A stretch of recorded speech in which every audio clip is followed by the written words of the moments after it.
Welcome back. You're watching Editors Roundtable on CNBC-TV18. Now, the tech sector, despite not being hit with any tariffs, turned out to be the biggest casualty this week. The Nifty IT index was down 8 to 9% in the last 2 days, and year-to-date, the fall is now in excess of 20%, deeply, underperforming the Nifty.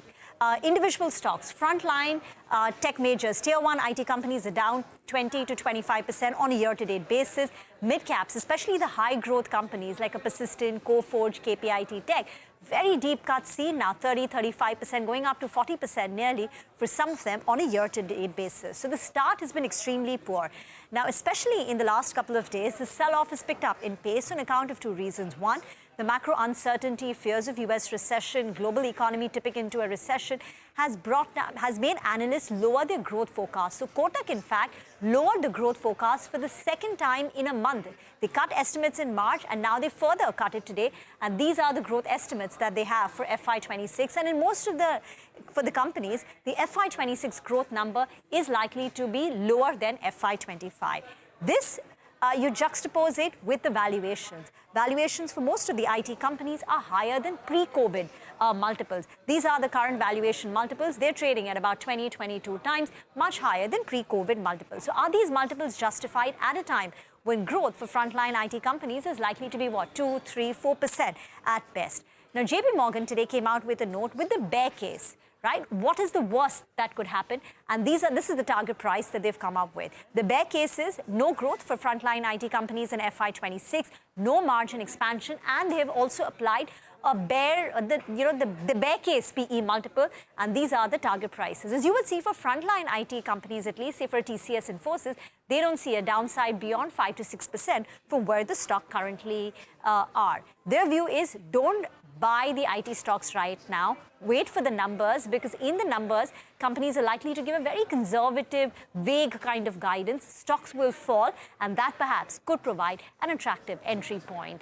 So right now, the advice by JP Morgan is lighten your position. So Prashant, what's the advice for investors who have tech positions, right? Should they just sit tight, wait for this entire thing to play out, or should they actively look at reducing their exposure to the tech sector? So see, what we are doing as fund managers, we have, as I was saying earlier before the break, we have positions in technology companies, especially mid-cap IT, which we've had for last nearly 8 years now, one full cycle.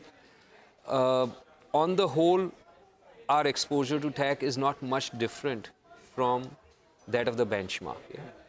And we do not take such calls to completely go out or complete overload.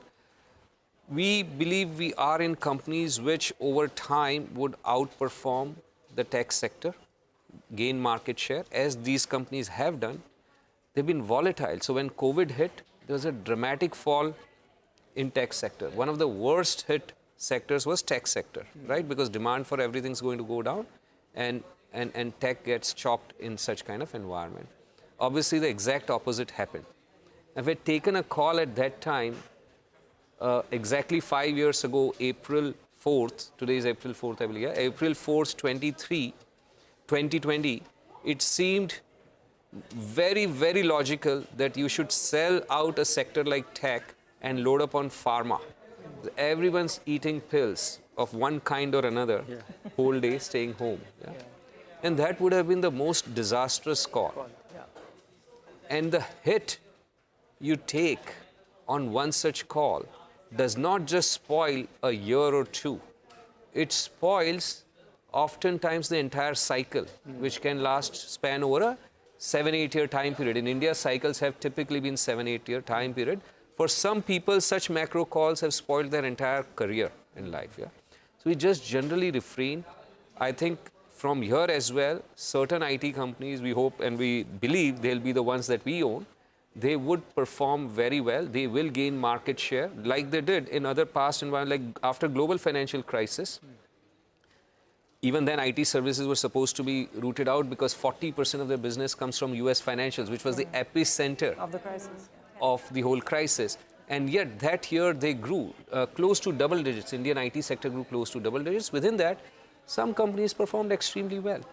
Yeah, so I think if you are owning very well performing, high on execution IT companies, I don't see the reason to sell out at this time because you would not know when the environment would have normalized.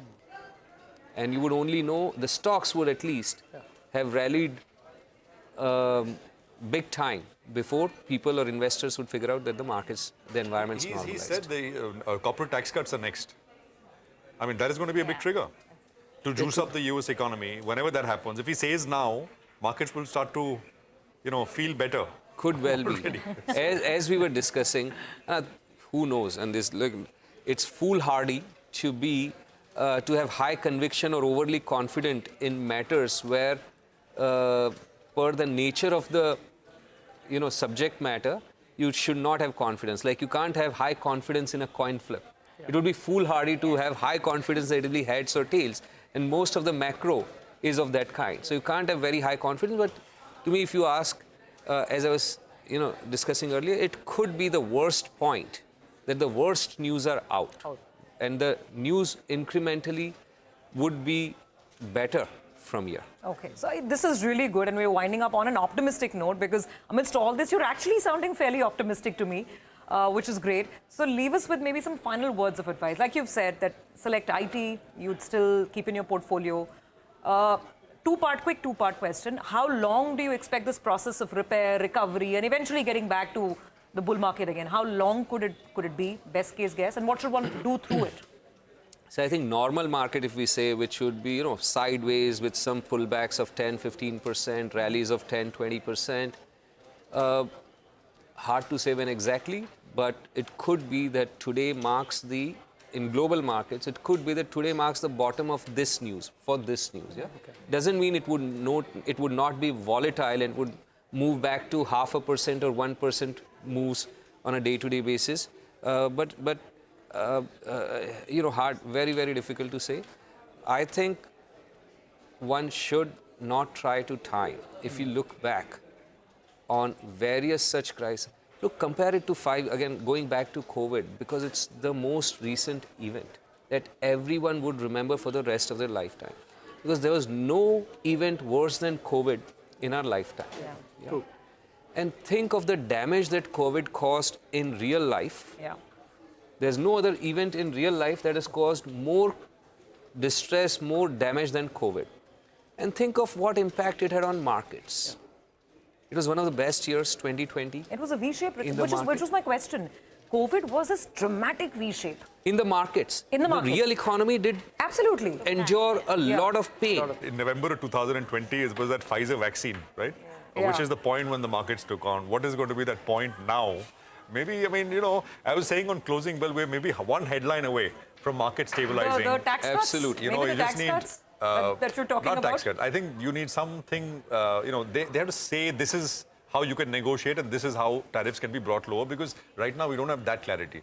You can't say 52% and then expect, the entire deficit to be wiped off. That's not going to happen. So you just need that clarity and it'll come. Maybe if the US falls a little bit more, maybe that happens. The one announcement that is negotiated with one country of size and they've settled for somewhat lower tariff. Yeah. That would tell the world that... formula for everybody else to formula follow. For others to follow. Yeah. Clearly, China is not following it. Not right now, given the headline that we just saw. But anyway, it's an interesting world, to say the least. Prashant, it's been such a pleasure to have you here with us to talk about this. And we hope to see you more often, as and when possible, in our studios. Thank you so much for joining in. Thank you very much. Thanks.